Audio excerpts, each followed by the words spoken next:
Bueno, pues buenas tardes. Gracias por estar aquí hoy. En primer lugar me voy a presentar porque aunque hemos hablado un poco, pues sabéis muy poco de mí. Me llamo Olaya Alcantarilla, comencé a formarme en la salud natural en la década de los 90, en naturopatía, kinesiología, acupuntura, homeopatía. Yo venía de otro campo, del campo de la informática, concretamente de la programación. Y bueno, de repente me encuentro con el estío en el 2001, algo que yo manejaba porque yo había programado. Yo me quedé totalmente sorprendida con el sistema y cuando lo empecé a probar, pues más todavía, ¿no? Entonces me formé con el profesor Nelson como Master Quantum, eso me avala como formadora. Luego me realicé con Inmune, la Universidad de Bioenergética y Bioresonancia, el máster que también me avalaba como formadora internacional. Y junto a un equipo de 3 compañeras, pues creamos el Centro Regina, que se convirtió en aquel momento en un referente de formación en el estío y en el QXTI entonces. Fueron años de mucho estudio, de mucho esfuerzo, de mucha investigación en la tecnología para darla a conocer y también formando a otros profesionales de la salud, pues de diferentes disciplinas, ¿no? He participado en congresos, algunos de ellos junto al profesor Nelson o Desiré en España y en otros países. Después he seguido trabajando en mi consulta, investigando con el estío y he seguido formando también. Bueno, yo llevo 20 años en consulta, tengo consulta desde hace 20 años y pasé pues de utilizar los métodos clásicos de diagnóstico que yo utilizaba, que eran casi todo kine, pulso, pues a trabajar con una tecnología que me mostraba valores de una realidad que no eran visibles muchas veces ni con ninguno de los métodos de diagnóstico que yo utilizaba en la consulta. Entonces, lo que tenía claro era que aquello funcionaba porque los pacientes mejoraban enormemente en la sesión, incluso cuando volvían, pues me pedían que los volviera a conectar a la máquina, con lo cual, aunque no entendiese casi nada de lo que allí estaba pasando, aunque yo estaba, en principio, pues me dieron una formación inicial, como a vosotros os dieron, pero claro, entiendes muy pocas cosas, ¿no? Lo que sí tenía claro es que aquello que estaba ocurriendo era real, ¿no?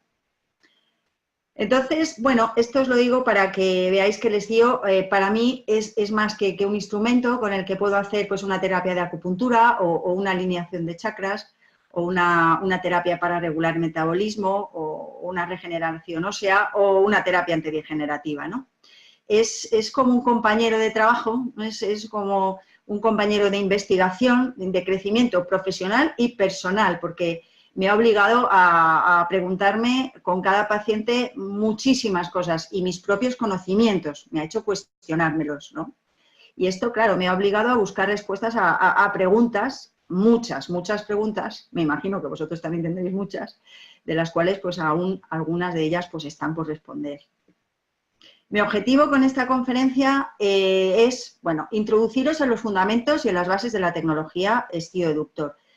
Vosotros tenéis el estío, muchos trabajáis ya con él desde hace tiempo, entonces no es una charla para una persona que le interese tomar la terapia, sino para alguien que sabe un poco más, ¿no?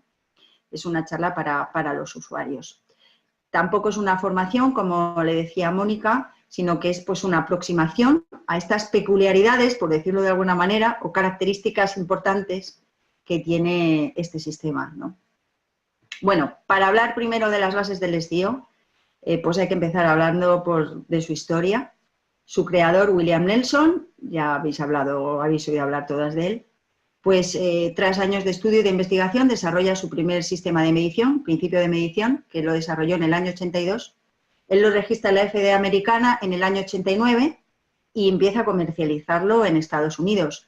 Él lo comercializa con el nombre de EPFX, Electrophysiological Feedback Rod, y en principio, como os digo, era solamente un sistema de medición. Él medía la frecuencia resonante de los puntos de acupuntura, pero con algunas características que ahora veremos, ¿no? Hacía un análisis distinto del que se llevaba haciendo hasta ahora, de la señal, y utilizaba unas matemáticas mucho más complejas, ¿no?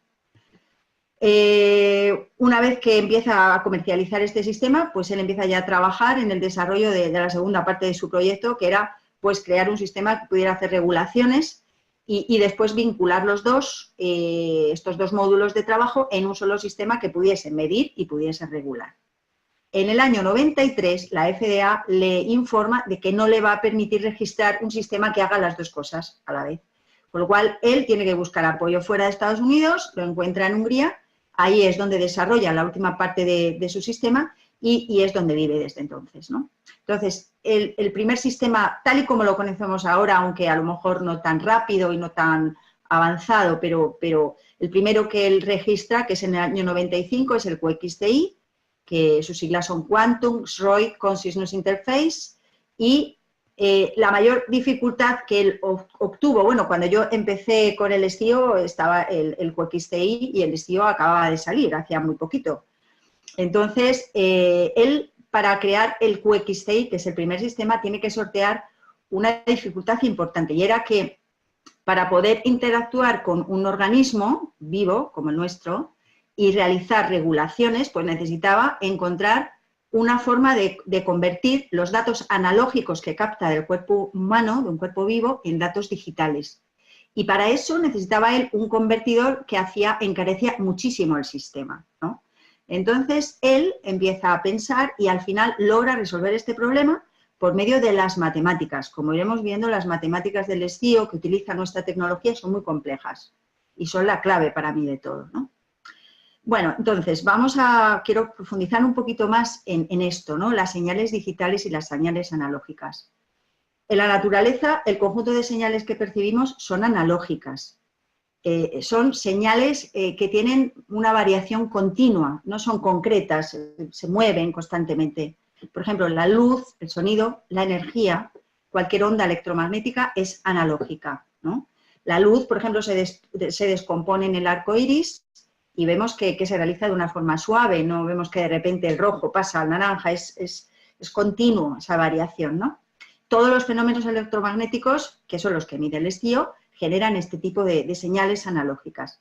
Claro, nosotros necesitamos un sistema de control, que es el ordenador, y un ordenador no tiene capacidad para tratar señales analógicas, él necesita concretar estas señales. De modo que necesitaba, de todas maneras, utilizar un convertidor, algo que la transformara en digitales para poder trabajar con ellas. Entonces, una señal digital es la que toma un valor concreto, discreto, por ejemplo, el interruptor de la luz, que solamente tiene dos valores, que es está encendido o está apagado, ¿no? Esto no significa que la señal físicamente sea discreta, la señal sigue siendo continua, pero necesitamos una forma de discretizar la señal para poder trabajar con ella, poder utilizarla. Entonces, claro, aparte de eso, las ventajas de una señal digital son muchas porque la señal, si está atenuada, se puede amplificar, se puede corregir, se puede reconstruir, se puede procesar, se puede quitar interferencias, etcétera, etcétera. Entonces, bueno, el profesor Nelson encontró la forma de hacer esta conversión directamente y esto lo hizo mediante un eslabón que podéis ver en los manuales, que dice eslabón cibernético, y con este eslabón cibernético optimizaba la dinámica del organismo sin necesidad de ese convertidor. Entonces, un organismo vivo es un sistema y un sistema se define como una entidad que tiene unos límites y tiene unas partes que están interrelacionadas, están interdependientes, cuya suma de las partes es mayor que la suma de sus partes. O sea, lo que él representa es mayor que las sumas de sus partes. Esto es un sistema. Entonces, cuando en el STIO, en los manuales, se habla del eslabón cibernético del STIO, nos referimos a una estrategia que es capaz de manejar esos flujos de energía del organismo y optimizarlos. Esto es lo que él consiguió con ese convertidor que no es tal, sino que lo hace directamente. Por otro lado, y algo muy... O sea, esta es una característica del STIO, ¿vale? Que toma directamente los datos digitales, los convierte matemáticamente. Por otro lado, un ordenador es un sistema digital, como os decía antes, ¿no? Los ordenadores utilizan dos niveles de tensión eléctrica, que por eso se dice que son código binario, los ceros y los unos famosos, que son los bits, ¿no? O habéis oído hablar de esto. Entonces, en un sistema binario, como es el de un ordenador, que son ceros y unos, se aplica la lógica y la aritmética binaria. Y para esto se aplica para realizar cálculos binarios. Bueno, a pesar de que asociamos, parece que el término digital con binario, esto no es así, porque digital y binario no son sinónimos. Por ejemplo, el código Morse es un código digital que utiliza 5 estados digitales, o sea que no es ceros y unos. Y de hecho, la tecnología del estío trabaja con un código trinario. ¿Esto qué quiere decir? Pues quiere decir que es primero que es una de sus características más importantes, ¿vale? Y quiere decir que las palabras que utiliza su sistema están formadas con permutaciones de 3 códigos de información y que la lógica y la aritmética que utiliza y que aplica es trinaria, no es como las matemáticas que nosotros podemos llegar a entender, ¿no? Entonces, estos 3 códigos de información son el 0, que sería nada, el 1, que sería toda la tensión eléctrica, y el O. El O, a su vez, no es un código diferente del 0 y del 1, sino que los contiene a los dos y contiene otro O. Entonces, es 0, 1, O, ese O se bifurca en 0, 1, O, ese O en 0, 1, O, así hasta el infinito. Entonces, la señal electromagnética que emite el organismo es captada por el estío, es discretizada, o sea, concretizada en un código trinario, es procesada y luego decodificada para volver a ser enviada al organismo. Esto es lo que hace nuestro sistema.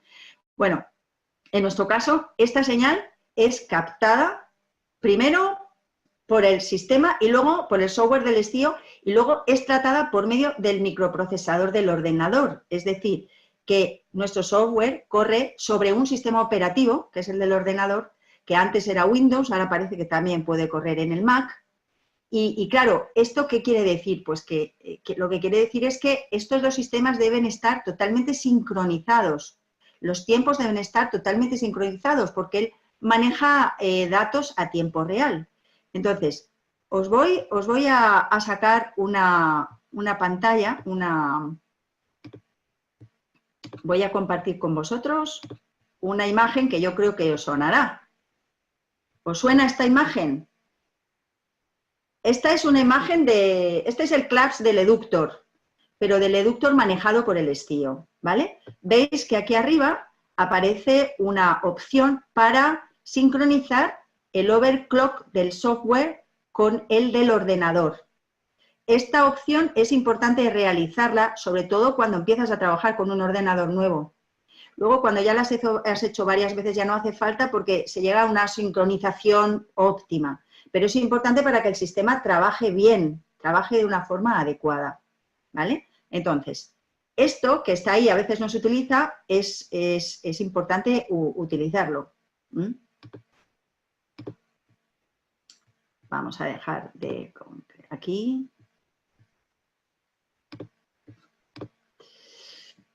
Entonces, ya tenemos estas dos características que son muy, muy importantes, que es, por un lado, que tiene una capacidad de convertir señales analógicas en digitales y que lo hace directamente. Por otro lado, que tiene una codificación trinaria. Y fijaros que solamente en este punto de codificación trinaria podríamos hablar muchísimo. Entre otras cosas, podríamos hablar del campo de posibilidades que abre el estío con esta opción al paciente. Y claro, no terminaríamos esta charla, porque, Carmen, te voy a silenciar, porque es un campo apasionante, desde luego. Toda esta investigación del profesor Nelson está recogida en 2 tomos del Morpheus, que me imagino que tendréis todos en vuestro ordenador. Ahí está contemplada todo lo que yo voy a hablar hoy aquí. Bueno, estábamos hablando del primer sistema que desarrolló, que era el QXDI, después apareció el estío, ya sabéis, Scientific Consciousness Interface Operation, y ahora el eductor. En fin, cada una de estas versiones más avanzadas, pues lo que han incorporado son mayor rapidez, más capacidad de trabajo, más precisión, pero la realidad es que las bases y los fundamentos básicos, lo que hace que el estío sea lo que es, sus características, son la estructura, sus cimientos se dieron ya en sus orígenes. O sea que el eductor es más rápido, puede hacer más cosas a la vez, el estío es más rápido que el QXDI, pero los fundamentos son los mismos, porque es la estructura, la carcasa interna del sistema. Bueno, yo he cogido los manuales y he empezado a leer algunas definiciones. A mí me gusta, la gente que se forma conmigo sabe que una de los puntos que les pido en las pruebas de capacitación es que definan el estío, que lo definan para un paciente que no sabe nada, que lo definan para una persona que sabe más, para un médico, que sepan explicar lo que tienen entre manos, ¿no? Me parece importantísimo. Yo aquí he cogido uno de los manuales de funcionamiento y de fundamentos, y dice, el QXCI es un sofisticado sistema de prediagnóstico con la mayoría de sus funciones aplicadas automáticamente. El sistema de autofocus usa un eslabón de terapia para probar, autocorregir y autocalibrarse. Bueno, está explicado bastante mal. Otro dice, el estío es un sistema computerizado que va conectado al dispositivo, a un dispositivo transductor digital. Eso sabéis que es la caja, el interface, la caja del estío. Y luego con unos electrodos de grafito al cuerpo humano para recibir señales eléctricas, tal. Bueno, para explicar un poco qué es el estío, a una persona que no sabe se puede explicar muy fácil, ¿no? Pues tomamos la energía de tu cuerpo y tal, pero un terapeuta debe saber mucho más que esto. No es suficiente esta definición. Debe, desde mi punto de vista, debe profundizar muchísimo más en lo que realmente está haciendo el sistema, ¿no? Quizás la definición que más se utiliza, aunque en mi opinión también es incompleta, sería pues, que seguro que yo la he utilizado y vosotros seguramente que también, el estío es un avanzado sistema informatizado de bioresonancia y biofeedback, capaz de tomar las señales electromagnéticas biológicas, procesarlas, tratarlas y emitirlas de nuevo al organismo para crear un estado de coherencia que favorezca la salud. Bueno, esta definición, desde luego, es mejor que las otras, que es que vienen en los manuales, pero esto es, lo lees y dices, ¿qué es esto?, ¿no?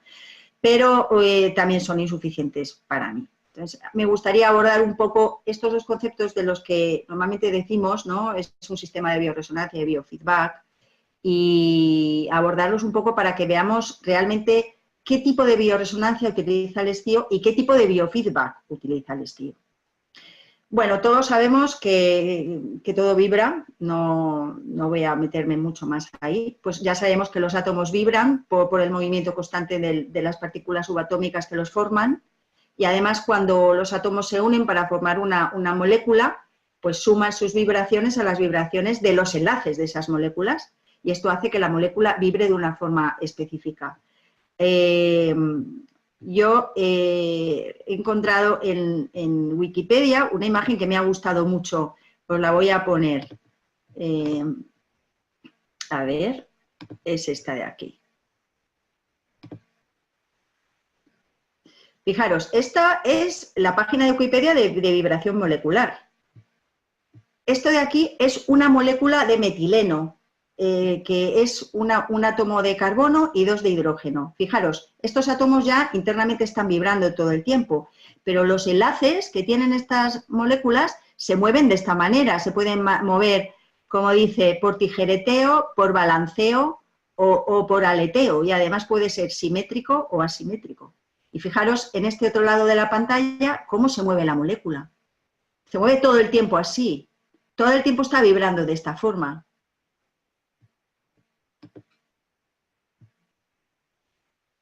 ¿Y por qué ocurre esto? Pues ocurre porque el movimiento oscilatorio es la forma o el proceso a través del cual se propaga energía de un lugar a otro sin que haya transferencia de masa. O sea que siempre la energía se va a propagar con este movimiento, con esta oscilación o con esta vibración.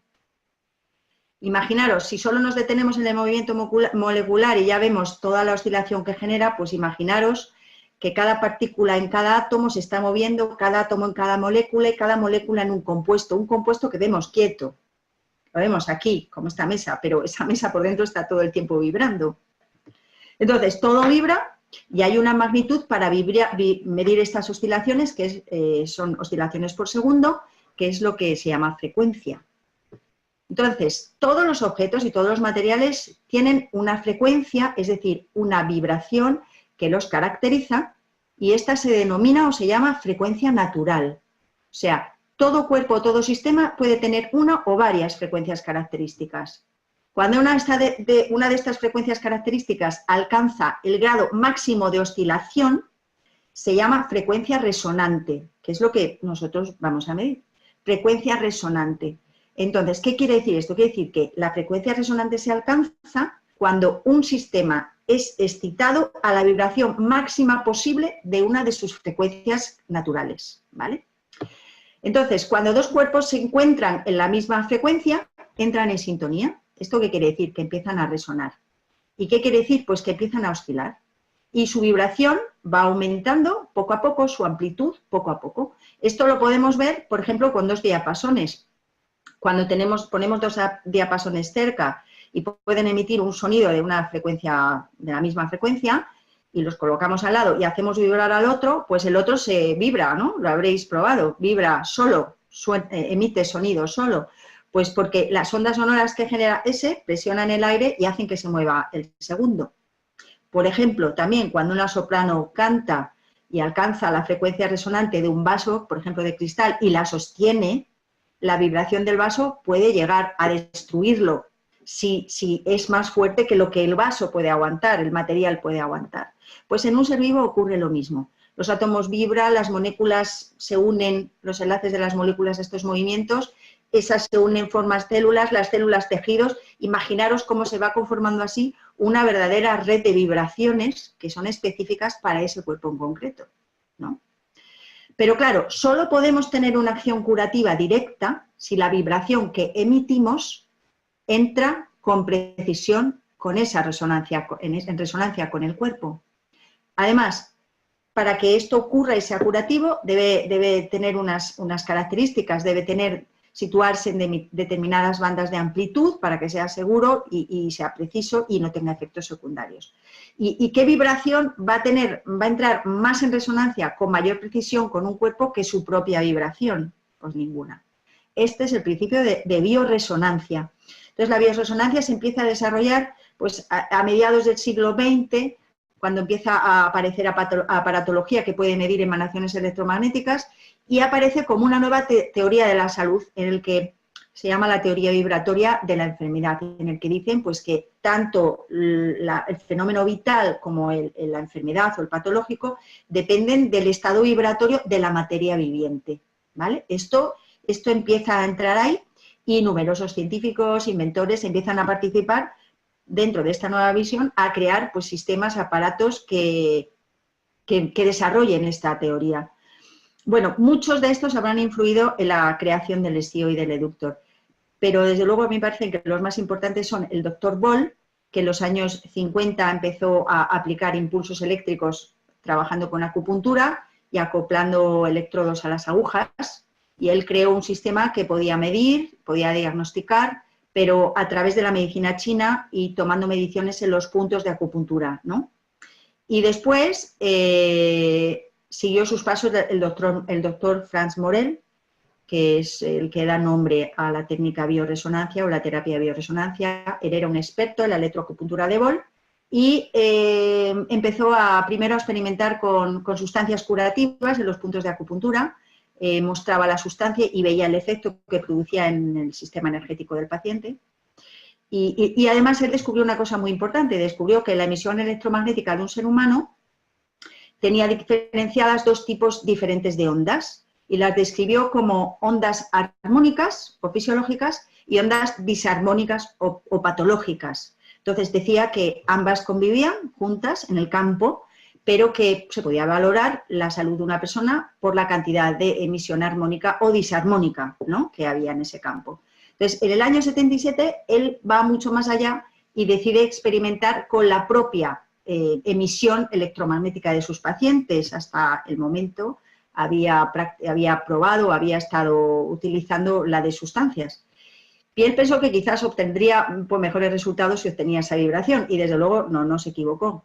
Obtuvo resultados, unos éxitos sorprendentes. Entonces creó un equipo electrónico que podía hacer esto, captaba la información electromagnética del paciente y luego la devolvía y luego lo sofisticó más, pues esas ondas eran tratadas, las ondas armónicas se podían amplificar y las disarmónicas se podían invertir con un desfase de 180 grados, que lo tenemos nosotros en el STIO como inversión, ¿vale? Entonces, ellos lo hacían con una cosa que le llaman conmutación de imagen reflejada, pero el estío trabaja de otra manera. Entonces, esta técnica, esta terapia se llama bioresonancia y porque trabaja con la propia emisión vibratoria del cuerpo. Pero claro, el doctor Morel trabajaba con la electroacupuntura de Boll, ¿no? Y esta medía la resistencia de la piel en puntos de acupuntura. Entonces, este tipo de bioresonancia diagnosticaba de esta forma, midiendo la resistencia de la piel en los puntos de acupuntura. De esta manera registraba la carga eléctrica de esos puntos y daba un diagnóstico acorde con la medicina tradicional china, que también la utiliza el estío, pero incluida en otras muchas más cosas. Y al principio la bioresonancia se llegaba a un diagnóstico midiendo punto a punto diferentes puntos de distintos meridianos, ¿no? Luego separaban esas señales y, en fin, las trataban y las devolvían, ¿no? Paralelamente al profesor, a todo esto, el profesor Nelson estaba desarrollando el QXCI y la bioresonancia que utiliza, como os digo, tiene diferencias. Bueno, una de las primeras, como ya hemos visto, sería la tercera característica o peculiaridad del estío, es la medición que toma el estío, que no es de la resistencia en puntos de acupuntura. El estío utiliza un sistema de medición trivectorial.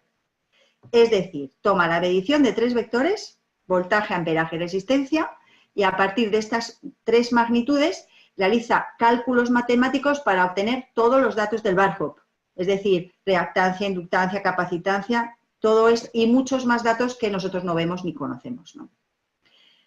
Este proceso lo llamamos calibración, claro, y estos 3 datos lo que hacen es que forman el campo trivector, es decir, estas 3 dimensiones como que generan una imagen energética trivectorial del organismo, como si fuera una imagen virtual del campo, que es con la que va a trabajar el sistema. Esto también lo utiliza luego con las sustancias de la matriz, es decir, estas sustancias se miden a través de un sistema que se llama QQC, que tienen en el laboratorio. El QQC capta el campo electromagnético de la sustancia, porque el campo electromagnético está alrededor de todas las cosas, todo tiene un campo electromagnético, ya hemos visto cómo se mueve una molécula, imaginaros, ¿no? Entonces, el QQC capta este campo como un campo trivectorial estático. Y esta es como una imagen energética de esa sustancia. Esa sustancia se almacena en el software en forma de algoritmo y estos son los paquetes de información que luego se lanzan en el test. Entonces, en la calibración, el sistema capta la imagen energética de la persona, no capta la del entorno y se ajusta para interactuar de forma trivectorial con ella en el test, ¿vale? Entonces, a mí me gustaría aquí mostraros un vídeo de unos 5 minutos, pero me parece importante, del profesor Nelson hablando de esto. Voy a compartirlo con vosotros.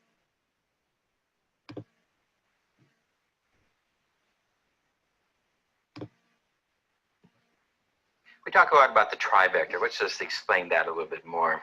If we take any item, such as the coffee cup here, the coffee cup occupies a shape. It has a height, a width, and a breadth. There's a variation in that shape that allows us to recognize it as a cup. If we understand that down at chemical level, we have shape as well. In fact, all of biology depends on different shapes, as the we and everything about us exists in a three-dimensional space. The different factors of biology are how shape is transmitted one spot to another. When I smell the coffee, and I can smell that, I don't absorb the coffee into the nose, but the molecules of the coffee will actually touch shape receptors. Those shape receptors will trigger into the brain, and the brain will say, ah, I recognize that shape. That shape is coffee. So from that, we can start to get an idea of the entire organization. Now, what helps hold together this shape? If we start to study these different shapes, one of the things we're going to find in the study of polography in modern chemistry, it's also known as voltammetry, that if we take substances, even at very, very dilute quantities, 10 to the minus 10th in percentages, and we take these very, very small quantities, and if we put them into a bowl I used a coffee cup as an example. We put into the bowl, we put in 2 electrodes. As we change the amount of voltage going in, if we measure the change in amperage, we can generate a graph that will tell us as we change voltage, we'll put voltage on the bottom. We measure amperage change. We're going to get a picture. This is the picture of adrenaline, by the way. We're going to see that every known hormone will have a change, have its own signature. Now, by a simple trick of using volts equals amps times resistance and using what we know as Ohm's law, Ohm's law not being an absolute perfect, it's more of a correlate, but then we can generate what I call the trivector.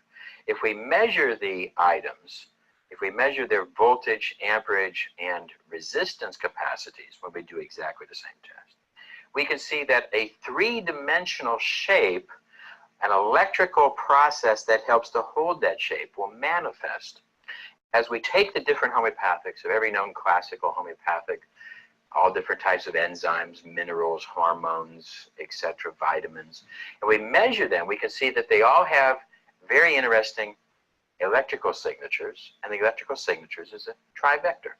As we measure this, we've used a 22 by 22 by 22 digitization to help us see the total shape. To just take one frequency would be inadequate. That would be like trying to describe my shape with just one frequency, whereas actually it's very much of a digitization. If we wanted to see exactly the measurements of other things, we really need to break it up into smaller components. We allow the computer to then measure these items, 22 by 22 by 22. Now we're going to find that the homeopathics, the vitamins, the minerals, all the dead things, that the items that do not reproduce and do not metabolize on their own, that they have what we call a static energy state. In other words, they have a shape, they have a taste, because taste is just a detection of shape. They have an energy. That energy is held together by an electrical factor. It's reflected and it is static. Now, by storing that type of energy in the hard drive, along inside the machine, we put a little test kit of the actual samples of all these items, because we don't believe that the 22 by 22 by 22 is quite enough. But that's really just a small estimate. So we want to put the actual items into a test kit so we get the quantum coherency factors we've written in the books. So once we got the quantum coherency factors, etc., now we got the static, we're going to find that the living items have what is known as a reactive field. If we measure the trivector, the voltage, amperage, resistance, and we do this with 55 different measures, as you remember, then we're going to see this is constantly changing in the living system. Why? Because we are being drawn towards our nutrition and we are being repelled away from our toxins. Our electrical matrix is reactive to our environment. It has to be. We have to be able to detect the temperatures and react to them. We have to be able to detect the diminished quantity of water and be able to recognize that we're thirsty. We have to be able to recognize the diminishing quantity of vitamins or carbohydrates or proteins and seek those out. As we seek other nutrients as well, if we have diminished love or diminished respect, we will be seeking that as well, because we are reactive to our matrix. We are reactive with the environment. We are drawn towards our nutrition and we are repelled away from our toxins. So now we can start to check all this. We will see that the patient has a reactive matrix as we measure it. How does the patient change to these static vectors? If we take the static vectors, and we're going to take, let's say we take 8,000 of them, which are in the system now. We take 8,000 different stored static vectors, trivector patterns, and we give them to the patient at biological rates of 1/100th of a second or less, depending on the calibration of the patient, because the machine's calibrated to the perfect reactivity time. And if we do that 1/100th of a second, 8,000 items, we can see that in about 80 seconds or so, we can get a pattern of reactivity. With this, we can now start to see a distinct pattern of reactivity of the patient to these reactive items. And when we do that, lo and behold, we're going to call that the zeroid. The zeroid is a word that defines the reaction of measuring the reactive changes of the patient's trivector energy pattern to thousands of items at biological speeds. If we were to take these 8,000 items and try to do even one measurement with a muscle or with a probe, and we try to do that and with all of those and exchange them in, we would see that it would take months. The Zeroid is going to be able to do it in minutes. Bueno, este es el profesor Nelson, que a mí me encanta oírlo, la verdad. Aquí lo que ha hablado es de esta medición trivectorial que os comentaba. Ya ha dicho varias cosas. Primero, que toma mediciones por 55 canales, eso ya está obsoleto. Ahí está hablando del QXTI. El Estío tomaba 110 canales y el Eductor tomará más, ¿eh? Después habla de 8.000 patrones trivectoriales, que son las sustancias que nosotros tenemos más de 11.000 patrones trivectoriales en la matriz.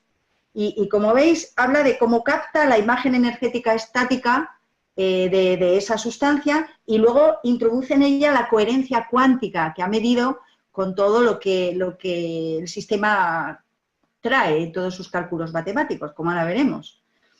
Entonces, estas mediciones las hacen en una centésima de segundo, que es el tiempo que tarda una reacción biológica en el cuerpo. Con lo cual, él ya ha introducido otra característica importante del estío, aparte de esa medición trivectorial y de la imagen del campo trivectorial, que es el efecto X-Royd o la medición X-Royd, que es la medición rápida, ¿no? Este procedimiento él lo registra en la FDA en el año 89 y es fundamental para entender el estío. Se trata de esta medición que, primero, por un lado, evita la medición del 1 al 1, o sea, medir 11.000 sustancias una a una, imaginaros lo que eso conllevaría, ¿no? Eso por un lado. Y además, y muy importante, es que aísla al paciente y al terapeuta, primero al paciente de las expectativas del terapeuta. Y el terapeuta nunca sabe qué es lo que se está testando en cada momento, con lo cual el testaje es muy objetivo, ¿no? Muy objetivo. Las respuestas que se obtienen del testaje, de todas las mediciones de la matriz, pues son las respuestas electrofisiológicas que da la persona a esa sustancia, que se miden en una centésima de segundo, cada una de ellas, pero bueno, el estío analiza esa centésima de segundo en muchas partes. De hecho, la reacción individual, que me imagino que la conoceréis, lo que es la reacción individual, que se ve en la matriz, es el análisis de las 3 primeras centésimas partes de una centésima de segundo. O sea, las 3 primeras centésimas partes de esa centésima de segundo.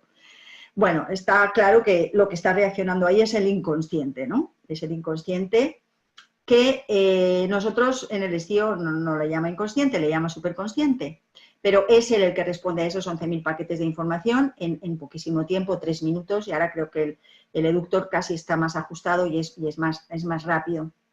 Una vez que hace esas mediciones, pues, y capta esa imagen trivectorial, esa señal trivectorial, pues tiene que analizarlas. Entonces, él para analizarlas utiliza una matemática que es la matemática de Fourier, que también es otra característica importante del sistema. Fourier fue un matemático francés y físico de mediados del siglo XVIII y es muy importante porque descubrió una matemática que era capaz de descomponer una señal compleja en señales simples. Y además, no solamente eso, era capaz de coger señales simples y unirlas formando la señal compleja. Y además eso nos permite poder trabajar con esas señales simples, coger las que nos interese, transformarlas, modificarlas y coger otras y dejarlas igual o amplificarlas, ¿no? Por ejemplo, cuando nosotros vemos llover y llueve en un estanque, pues cada gotita de lluvia genera una onda en el agua. Si nosotros tenemos esa onda del agua, podemos generar la onda, porque ya sabemos que las ondas tienen unas características determinadas que interfieren entre ellas y hay interferencias constructivas igual que destructivas, con lo cual al final la onda resultante compleja es la unión de todas ellas, no es la suma, es la interrelación de todas ellas. Bueno, pues con estas matemáticas podemos de toda esa complejidad sacar las separadas, las simples, y de las simples volver a recomponer la compleja. Entonces, claro, estas matemáticas proporcionan al estío pues una versatilidad a la hora de manejar las señales muy interesante, porque, claro, necesita coger una información muy compleja, complejísima del cuerpo y manejarla. Entonces, necesita trabajar con este tipo de matemáticas. Además, estas matemáticas no solamente analizan la señal, sino que analizan el movimiento de la señal. Y esto es muy importante porque es capaz de analizar hacia dónde se dirige la señal. Ahora lo iremos viendo un poquito más adelante. Claro, cuando nosotros vemos una medición, lo que estamos viendo realmente es un fotograma de un movimiento, porque estamos trabajando un sistema dinámico, que es un organismo que está todo el tiempo moviéndose, ahora lo vamos a ver un poco más, y vemos una fotografía de ese movimiento. El terapeuta no puede quedarse en la foto, tiene que ir más allá de la foto, tiene que recomponer el movimiento, tiene que saber hacia dónde se dirige la persona, no solamente lo que está pasando ahí hoy, ¿vale? Bueno, entonces, claro, esta capacidad que tiene de analizar no solamente la señal y descomponerla, sino la dinámica de la señal, y por lo tanto hacia dónde se dirige la señal, también está muy apoyado por ese diálogo permanente que tiene con el inconsciente y está todo el rato valorando cómo reacciona. Pues eso lo hace a través de otra parte muy importante del sistema, que es el biofeedback con el inconsciente. Entonces, bueno, los sistemas de biofeedback normalmente que se utilizan en psicología tienen feedback con el consciente, se le ponen los dispositivos a la persona en los dedos, se toman señales biológicas, pulso cardíaco, normalmente temperatura, y bueno, pues el terapeuta habla a la persona y detecta, normalmente se utilizan para manejar el estrés de una forma consciente, y la persona es capaz de ver pues cómo se alteran sus datos fisiológicos pues cuando aborda un cierto tema, ¿no?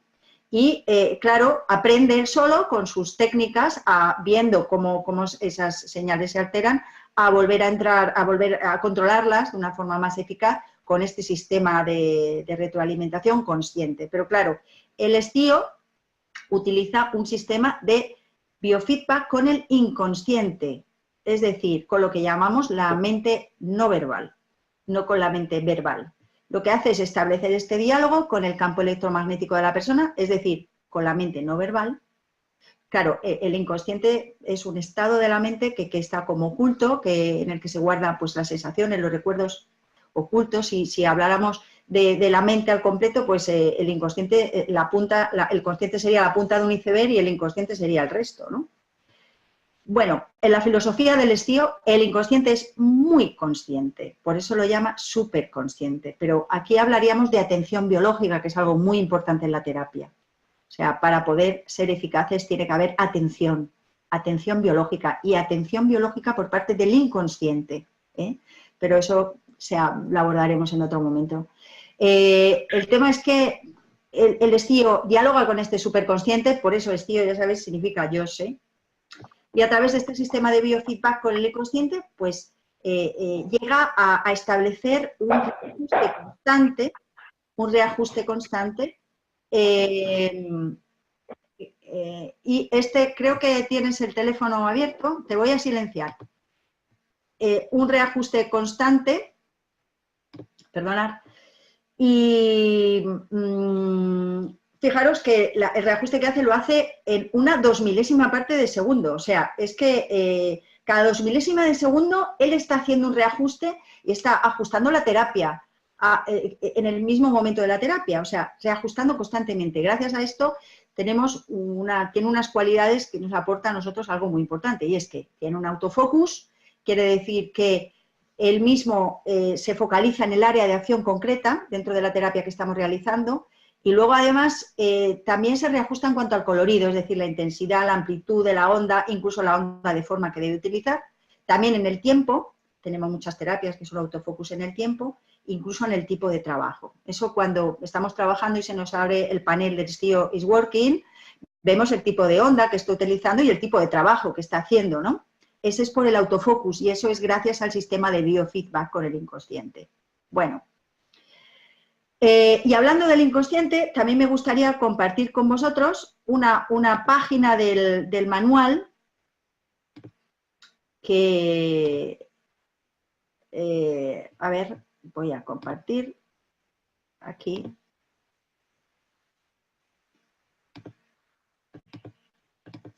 ¿Es esta? ¿Habéis visto esta página en el manual?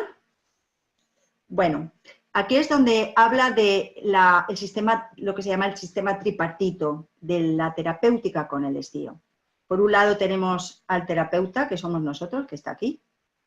Por otro lado tenemos a la persona, y dentro de la persona está la mente consciente o verbal de la persona y la mente no consciente o superconsciente de la persona, que es lo que captamos nosotros con el estío y lo que podemos ver en el ordenador. Claro, esta parte de aquí donde convergen las tres es realmente el área de trabajo. Aquí es donde se está trabajando. No es lo mismo un trabajo que hago yo a una persona que la que hace cualquiera de vosotros. Cada persona trabaja en un área diferente, porque el estío trabaja en ese estado tripartito. Aquí abajo hay una frase muy bonita que a mí me gusta mucho del estío, y es que la pregunta más básica no es por qué el ordenador detectó esta sustancia reactiva, ¿no?, sino por qué el superconsciente de la persona reaccionó o no a esa sustancia. Porque a veces decimos, no sé por qué ha reaccionado esto. Bueno, es que la persona es la que ha reaccionado a eso, ¿no? Por lo tanto, otra característica del estío es que es un sistema tripartito. Y bueno, ahora ya casi para terminar, me gusta la verdad mucho una definición que se dio en la revista Discovery Salud, en un artículo que se hizo bastante extenso, como de 3 o 4 hojas, sobre el estío, la tecnología estío. Y en cuanto a salud se da una definición muy buena, y es un sofisticado sistema de biofeedback basado en el conocimiento de la dinámica fractal y la teoría subespacial, que mediante un sistema trivectorial permite recoger la información bioenergética del cuerpo a través de X canales, ofreciendo infinidad de datos, etcétera, etcétera. Y dice, se trata de una tecnología que se encuentra en el campo de la retroalimentación biológica. Puede examinar el cuerpo y equilibrarlo mediante flujos de energía cargados de información resonante. Para mí esa es una de las definiciones mejores del estío. Y entrando un poco en esta definición, entramos en otra de las características, ¿no? Según el profesor Nelson, un cuerpo vivo funciona como un sistema cuántico. ¿Esto qué quiere decir? Pues que está constantemente cambiando. Y para analizar un sistema tan complejo como es un sistema vivo, es necesario utilizar una matemática capaz de captar esos cambios dinámicos, que no sea lineal, la matemática de los sistemas fractales. Esa es la matemática del caos.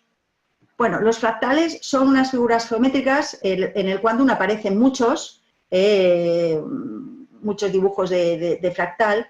Entonces, el fractal es una figura geométrica que no se puede definir a través de una geometría clásica. O sea, lo que nosotros hacemos es de abstraer una figura, un objeto por medio de esferas, cuadrados, rectángulos y tal, pues en la naturaleza eso no se da, porque la naturaleza es geometría fractal.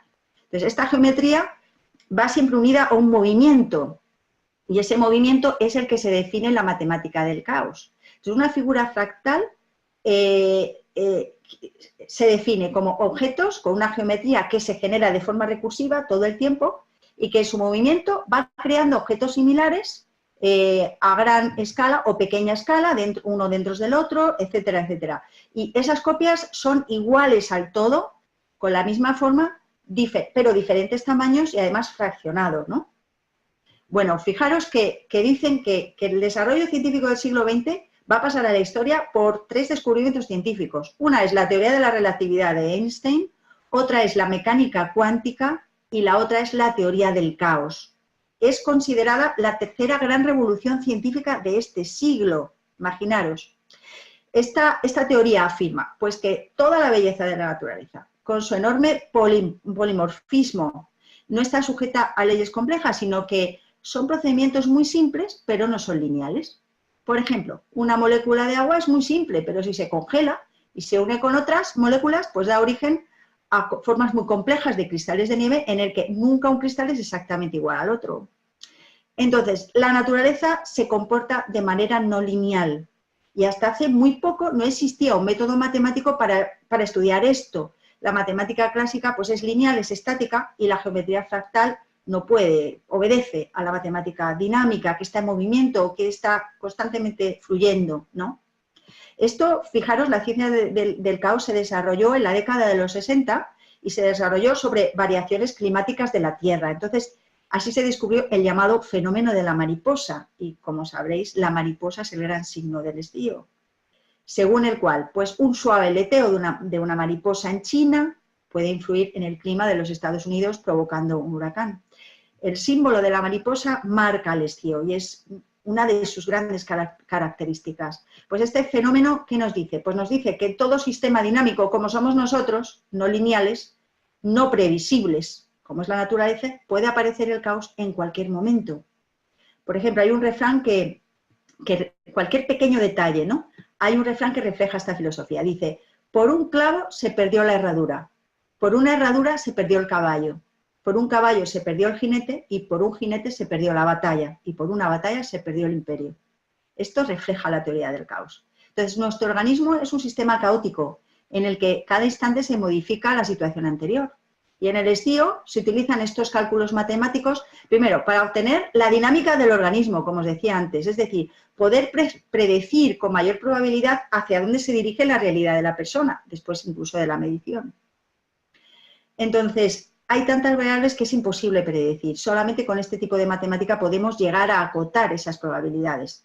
Sin embargo, ahora sabemos, o parece que se intuye en la física más vanguardista, que existe también un superorden, como David Bohm hablaba del orden implicado, dentro de ese caos, o dentro de ese aparente caos. Y la casualidad de la vida y la historia podría obedecer a causas y a leyes que vienen de un nivel superior, un nivel que es dinámico y que no es lineal.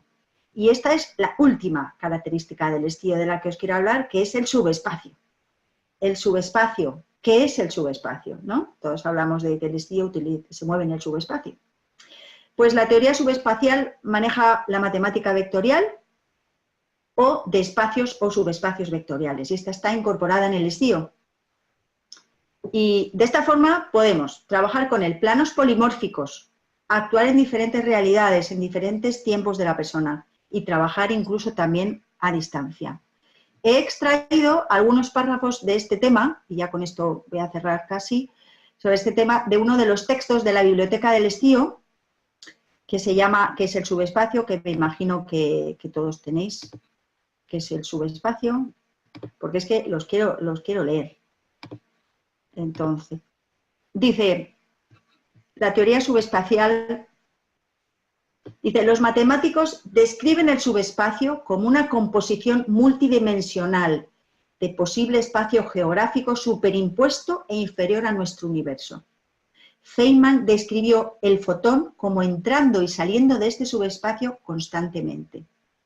Podemos ver al subespacio como un polimorfo o una forma imperativa sobre todos los elementos de nuestro universo. Es como una fuerza fundamental que envuelve todos los elementos de nuestro universo. La incertidumbre o la indeterminancia de los elementos cuánticos, ¿sabéis el principio de indeterminancia de Heisenberg?, que forman nuestro universo, deben estar desvelados o ocultos en algún lugar que influye todo lo que existe. Este subespacio podría ser conciencia o una forma de conciencia de nuestro universo. De esta forma, cualquier estructura podría estar impuesta en el universo por este subespacio continuo. Y continúa. En el Promorpheus se calculamos la fuerza de gravitación de la conciencia y proponemos unificar y tratar la teoría basada en este subespacio. Si sostenemos todas estas ideas, podemos ver que el sistema cuántico como el cuerpo humano podría estar en contacto con una conciencia subespacial. La entrada en este subespacio, o sea, en esta conciencia subespacial, es posible diseñando un sistema adecuado de comunicación con él. El Promorpheus nos ofrece introducirnos en la naturaleza del campo de conciencia unificado que controla el subespacio y los intercambios precisos de este para la vida. Y luego, en el mismo texto, aborda la radiónica, es decir, la capacidad de hacer trabajos a distancia. La radiónica ha sido siempre una ciencia controvertida, pero sus términos encajan en esta teoría del subespacio. En radiónica, una persona puede influir en otra desde grandes distancias, de forma que la física newtoniana no puede explicar. incluso la inconsciencia del operador humano a la hora de trabajar, puede dar un salto y proyectar su propia naturaleza oculta, sus detalles y cualidades en su paciente. El estío no depende de un operador y además es mucho más. Aquí él quiere hacer hincapié de que eso no ocurre en el estío por esta matemática que utiliza. Y además concluye de esta manera que a mí me gusta. Dice, al ser el sistema tan nuevo y además al solo haber un investigador que ha desarrollado esta tecnología, esperamos que más investigadores se sentirán atraídos. Bueno, entonces, claro, vamos a resumir un poco todas las características del estío.